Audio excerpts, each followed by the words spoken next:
据说有人曾在前门外的一座洋楼里见到过一套价值连城的金编钟，后来金编钟的踪影又出现在了天津，随后便神秘地消失了。也就是在这以后，众多军阀政客以至于日本方面都闻风而动，四处寻觅打探，都想有朝一日将其据为己有。编钟是中和少乐的一种乐器，编钟是青铜器。到清朝以后的话呢，除了青铜器以外，又有鎏金的编钟。康熙60岁生日时候，他制造一套金编钟。乾隆皇帝呢，他以康熙盛世为标准，以康熙的一言一行为标准，所以他呢，乾隆皇帝55年，他的80寿辰的时候，仿造康熙金编钟，他又制造了一套金编钟。这套金编钟就是1万多两黄金制造的，上面有每一件编钟的名称，背后有乾隆55年造的款式。这金编钟反映了清朝康熙、乾隆年间说康乾盛世的国力的强盛。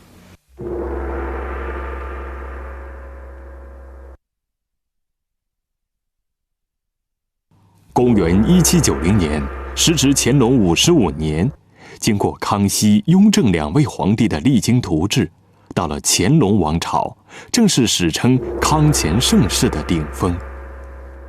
乾隆皇帝统治下的大清帝国国富兵强。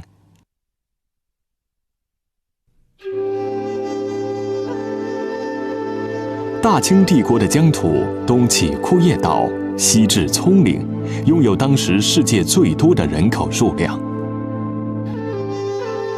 当然，这个庞大的帝国还拥有无尽的财富。这段历时130年的康乾盛世，成为中国2000年封建历史的最后一抹残阳。富裕的国库、庞大的土地，让乾隆皇帝满心欢喜。他号称古稀天子、十全老人。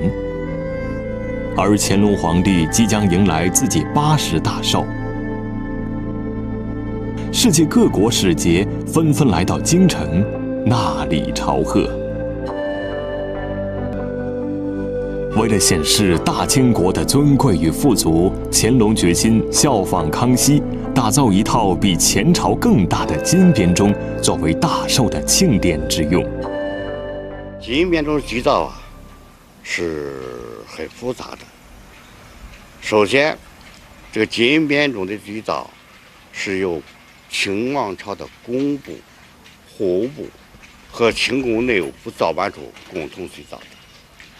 首先是由画工画出编钟的图样，呈现给乾隆皇帝审阅，审阅以后再锯模，到皇帝满意为止，正式开炉制造。制造以后，再经过高超的工匠的搓磨雕刻，这样的话成了一个完美的编钟以后，直到皇帝满意为止。说这套金编钟不仅有它历史价值，还有它的很高的艺术价值。这套皇宫御制的金编钟上，瑞兽为钮，2条盘龙跃然其间，波涛云海环绕金钟，彰显着帝王尊贵之相。更令人称奇的是，编钟大多以大小来定音，而这16只黄金编钟外观大小相同，定音靠的是不同的厚薄，当属稀世之宝。在乾隆皇帝的万寿大典中，这套金编钟就放置在太和殿前。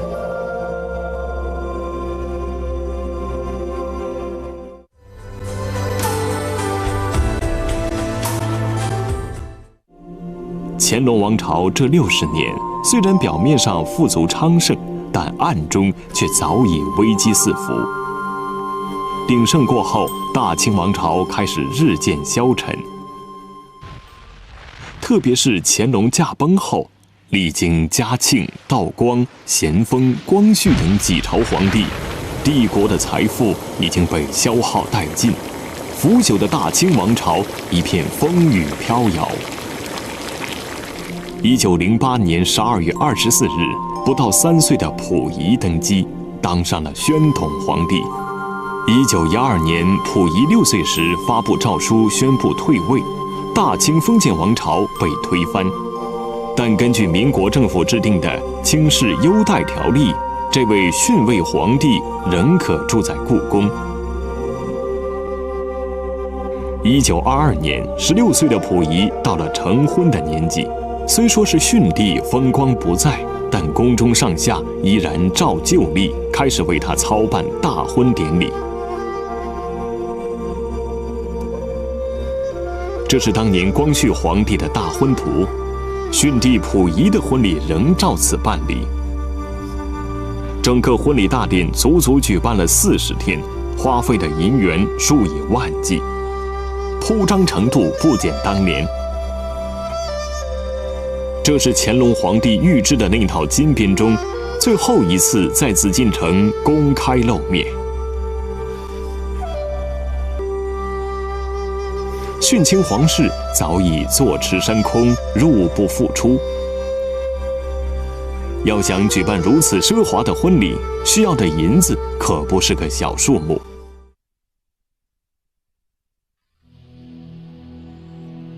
皇室们就打起了宫中珍宝的主意，致使大量宫中珍宝被偷运出宫。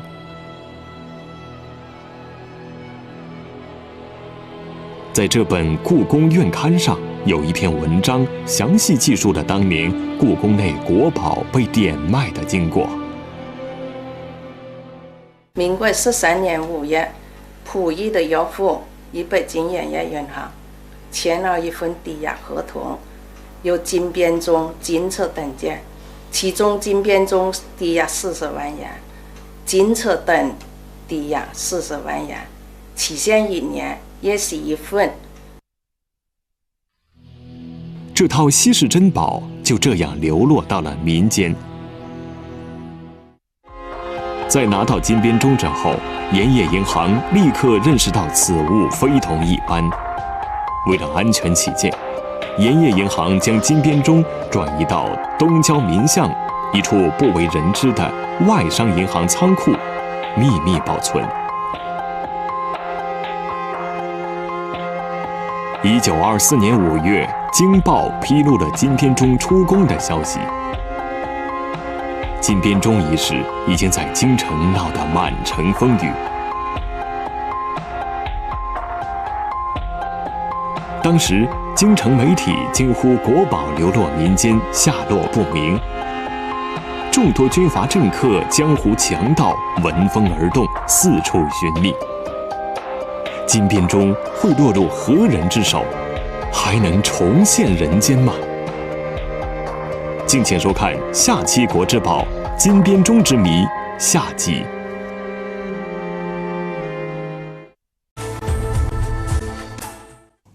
国难当头，稀世国宝金编钟的命运危在旦夕。日本宪兵队、国民党军统特务四处打探，步步紧逼。危难之时，是谁充当了护宝人？历经磨难的金编钟又将落入何人之手？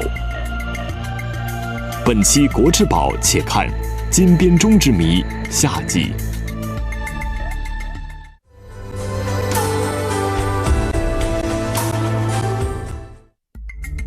因分行经理的陈义侯负责。1937年，日军占领天津后，一套价值连城的金编钟面临危险。陈义侯曾打电报请示上司如何处理，回电只有一个字：毁。就是说，要把金编钟回炉融化成金条。按照这一字之令，国宝竟顷刻间化为乌有。陈义侯自己承担着危险，承担着责任，继续保护这个金边钟。既然日本人已经探到了风声，金边钟的处境已经极其危险，陈义侯下定决心，必须将金边钟再次转移。此时他想到了一个人，四行储蓄会的经理胡仲文。胡仲文是南开大学招收的第一届学生，在他同学中有一位赫赫有名的同乡，叫周恩来。周恩来的进步思想和校长张伯苓的爱国主义教育影响了他一生。胡仲文这个人，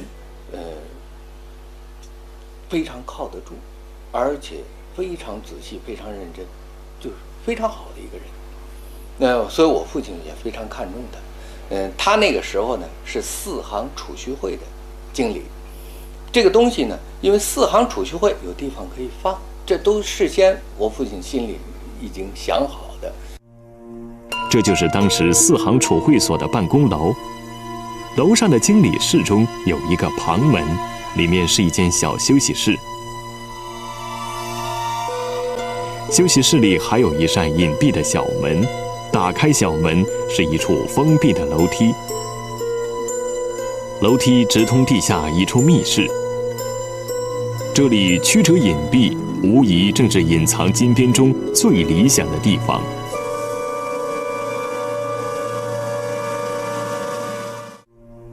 夜幕下，陈义侯来到永定里胡仲文的家里，两位老友促膝而谈。陈义侯把金边钟一事如实相告，并且告诉胡仲文要将金边钟转移到四行储蓄会。深明大义的胡仲文欣然领命。这两位银行业的老朋友都清楚这件事的意义，他们是把彼此的身家性命都交托到了对方的手上。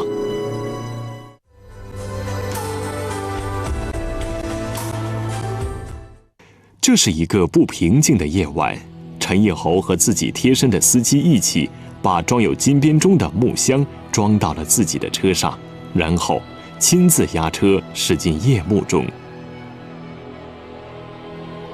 在这张70年前的天津地图上，可以清晰地看出，从法租界的盐业银行到相邻的英租界的四行储蓄会，大约只有300米的距离。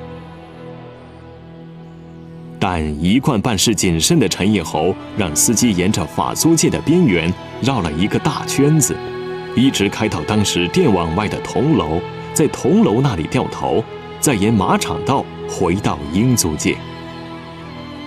这样300米的距离就整整绕行了20多公里，然后才悄然驶向四行储蓄会。而在四行储蓄会门外，胡仲文带着一个亲信工友早已等待多时。4个人都知道这件事稍有差池，将性命难保。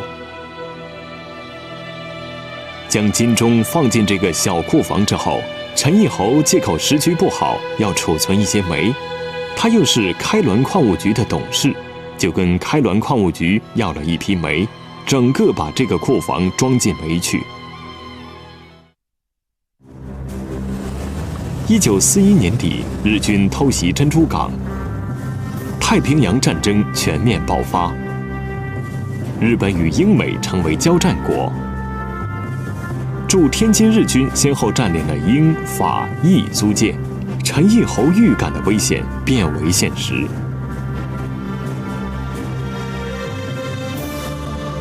日本宪兵队找到陈义侯，请他去参观，同时日军派出大批军警直扑盐业银行，以寻找适合防空地下室为名，径直来到盐业银行的地下库房，对库房内的物品进行了搜查。同时，狡猾的日本人还对地下库房的房间墙壁进行了仔细的丈量，最终发现了库房里的夹墙暗室。所幸金边钟早已转移，日本人一无所获。1945年8月，世界反法西斯力量发起总攻。8月15日，日本天皇发布诏书，宣布无条件投降，中国人民取得了抗日战争的全面胜利。日本投降后，国民党政府迅速向全国各大城市派出军队，同时也派出各路接收队伍到占领区接收钱财。1945年底，军统局长戴笠来到天津，戴笠亲自找到了陈义侯过问此事，却无功而归。1946年，戴笠又一次来到天津，接到线报称陈义侯是汉奸，家中藏有一套无价之宝。这一次，戴笠将此信交给了天津警察局长李汉元，让他立刻抓陈义侯归案。我跟你说，拿了这封信一看，哎，那你是知道情况的了，你说怎么办？李汉元讲，我看这东西就值一根洋火，当时他就把它烧了。他说呀，戴笠那儿我交账。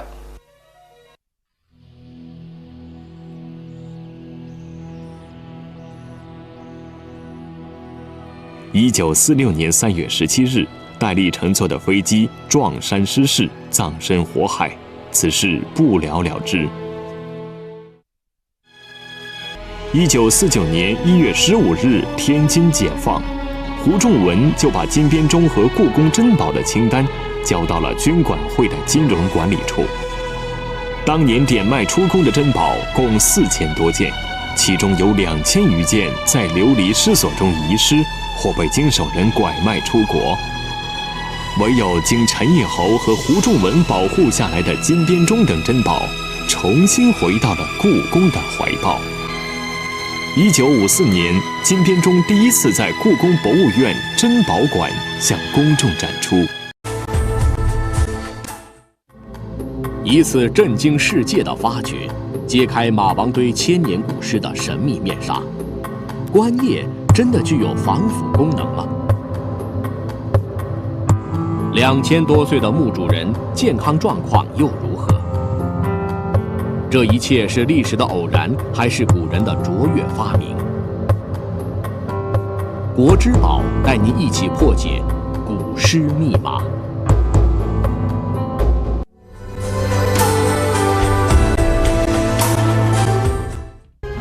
在古代埃及，人们曾经成功地保存了法老的尸体，做成了不朽的木乃伊。然而，木乃伊只是一具干枯的外壳，至于面目栩栩如生的泥沼人和蜡人，也只留下了外表的一层空壳。而在马王堆之前，人们还没有发现过保存如此完好的尸尸。后来，同类的古尸便被称为马王堆尸。一般说来，只有在很低的温度和无氧环境中，尸才可能不腐烂。古墓的温度虽然比较恒定，但不可能很低。有人猜测，古人可能是用了什么特别的办法，把无所不在的空气挡在了墓室之外。挖掘的结果显示了墓葬独特的结构。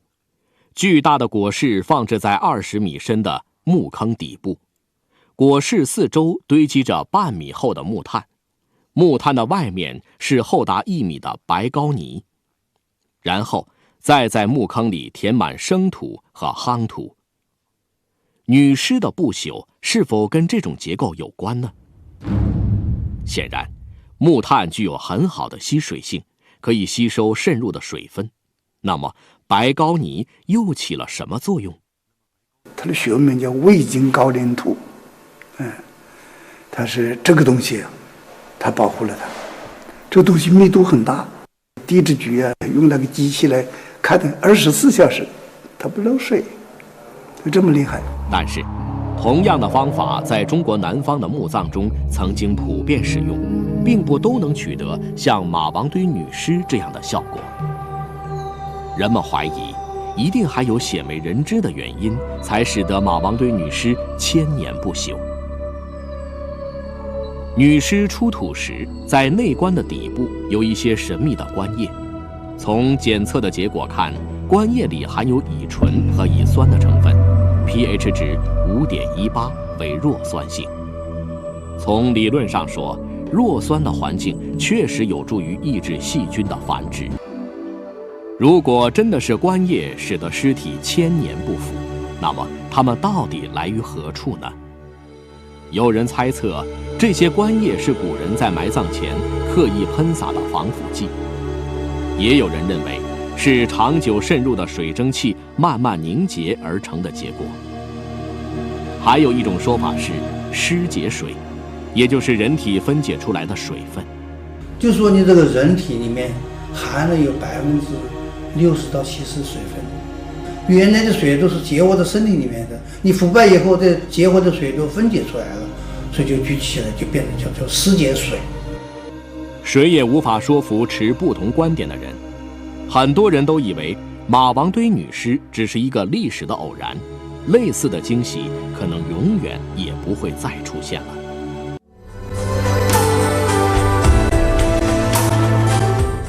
马王堆女尸真的是历史的偶然吗？多年后，奇迹再一次降临。这一次是在距离长沙1000多公里远的江苏省连云港市。2002年7月，在双龙村一个建筑工地上，人们无意间发现了一个深约5米的大土坑。考古人员判定，这是一座西汉中晚期的夫妻合葬墓。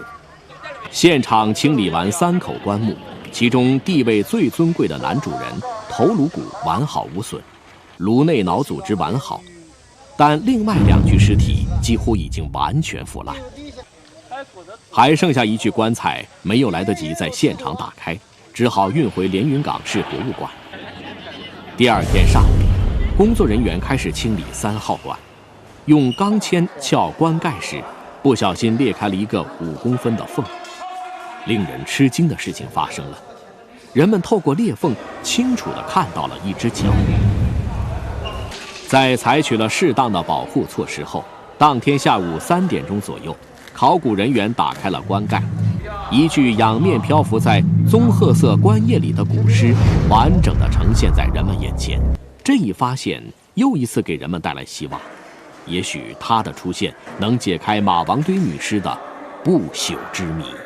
2003年6月，连云港女尸被送往连云港市人民医院。来自南京和上海的专家集聚在一起，开始探究女尸的秘密。医务人员用 X 光和 CT 扫描对女尸做了全面的检查。检查中发现，这具女尸的左眼球还比较完整，脑组织尽管缩小了，但仍清晰可见。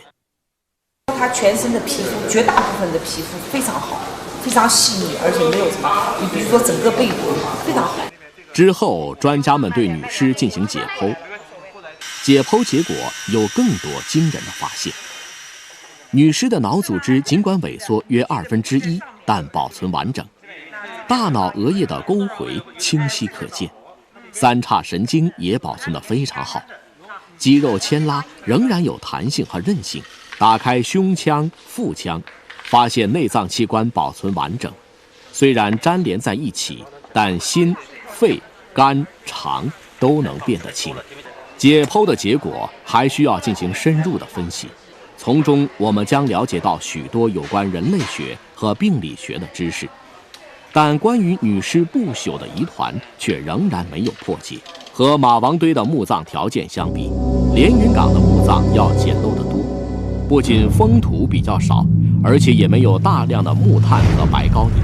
更令人迷惑不解的是，同一个墓葬中，同样的环境和密闭条件，为什么其他3口棺内只剩下了零星的骨头，单单这具女尸如此幸运？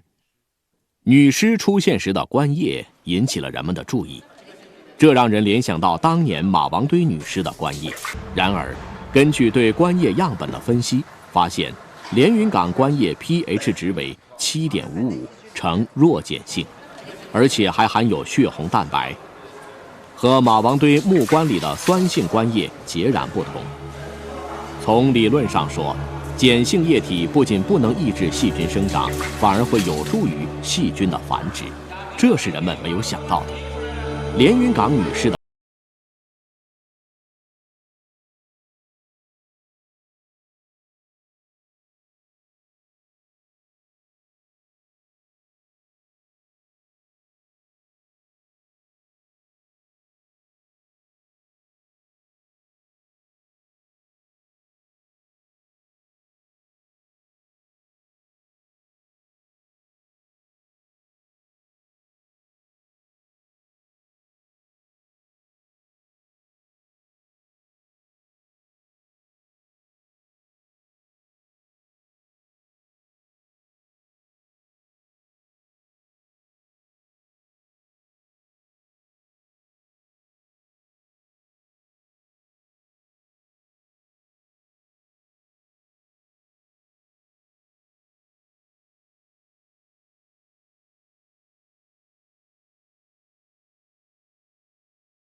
相比之下，同属于西汉侯爵等级的马王堆女主人则显得相。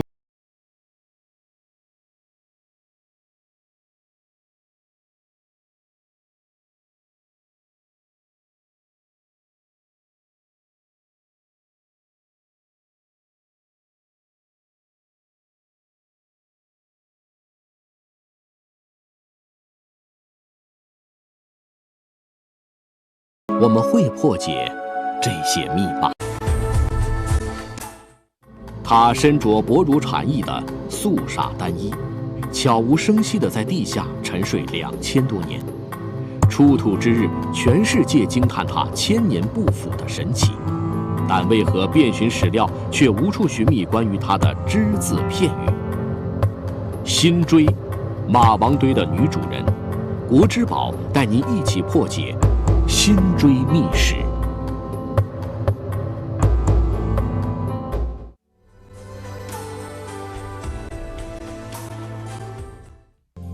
1971年底发现的马王堆汉墓，仍旧是中国考古史上绝无仅有的惊喜收获。历经2000多年不腐烂的女尸，吸引很多人探根究底。而在当年的挖掘现场，让考古队员吃惊不已的是琳琅满目的陪葬品。所有人都想知道，这位墓主人究竟是谁？他怎么会这么富有？在文物的清理过程中，人们发现了一枚印章，上面刻着“妾辛追”几个字，说明墓主人的名字叫辛追。和所有贵妇人一样，辛追也很讲究穿着打扮。墓葬中一共出土100多件丝织品和衣物，丝绸、刺绣、织锦应有尽有，包括各式各样的袍子、衣服、鞋子，还有手套和袜子，所有日常用品一应俱全。有人把黑暗的地下世界称作古老的时装秀。所以马王堆呢，就是一座地下丝绸宝库啊，从来在中国考古学上头，几十年没有发现过这样完整的、这样大量的衣服。一件透明的蝉衣只有48克重，如果去掉领口和袖口的镶边，就只剩下25克重了。据说折叠起来可以装进一个普通的火柴盒里。中国古人形容高级丝织品，说它们薄得像蝉的翅膀，轻得像流动的烟雾。有了这件实物，人们发现这种形容并不夸张。这次这个蚕丝啊，那是质量相当高。你看这素纱单衣，不到1-2钟一件衣服，就说明它这个丝啊又细又用，非常用成，质量相当高。所以上海仿制研究院同志他总结了，从这一件衣服就看到汉代啊长沙地区的这个栽桑桑树啊、栽桑、养蚕、超丝、织绸这一系列的工艺啊，都是水平很高的，所以到现在复制不出来，怎么都达不到这1两一件衣服这么重量。到现在还没搞成，总是要超过了。辛追墓最大的财富，恐怕要算色泽鲜艳的漆器，一共出土了700多件，有餐具、家具、兵器，还有用来娱乐的帛具。漆器一般用木、竹等制作胎体，经过上漆、绘画等工艺之后，最后上一道透明漆。漆器轻巧、实用、耐磨，在汉代十分流行。由于墓葬良好的密封状态，使得不太容易保存的漆器形状如初，色泽饱满。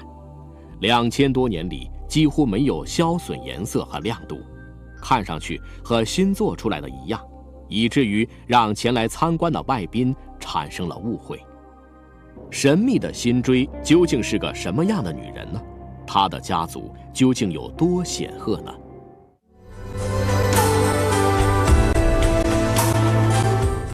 ？2002年3月，应湖南省博物馆的请求，中国刑警学院法医系教授赵成文开始复原辛追的形象。复原主要依据辛追颅骨的 X 光片、出土时拍摄的面部照片以及帛画和相关历史文献资料，赵教授在电脑上完成了对辛追面容的复原，看起来她是一位地道的中国美女。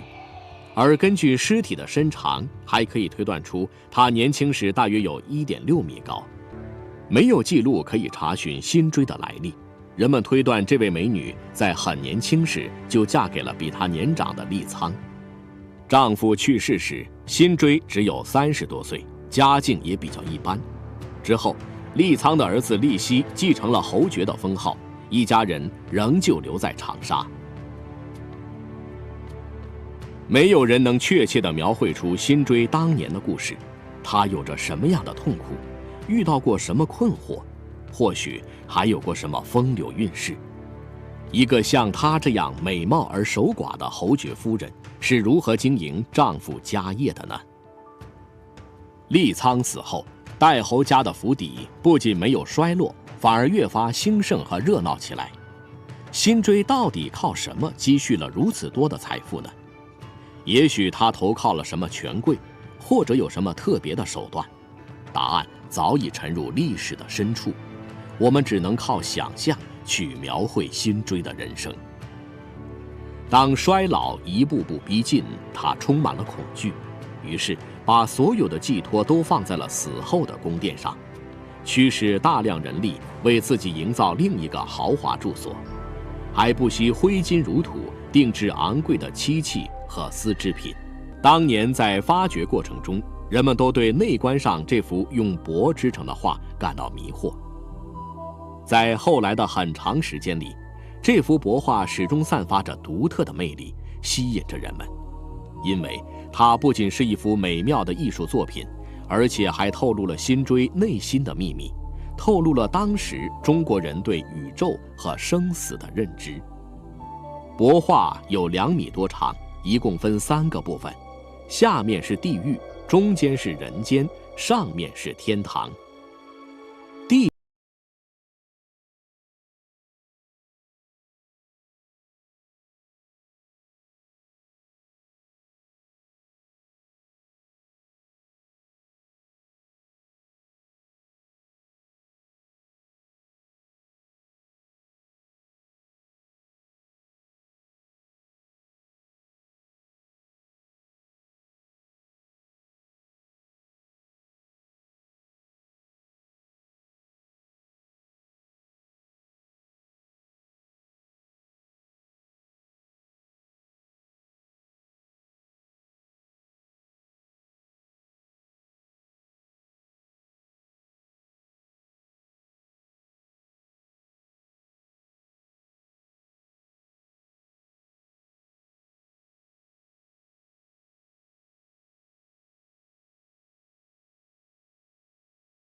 史书关于代侯家族的记载就此终结。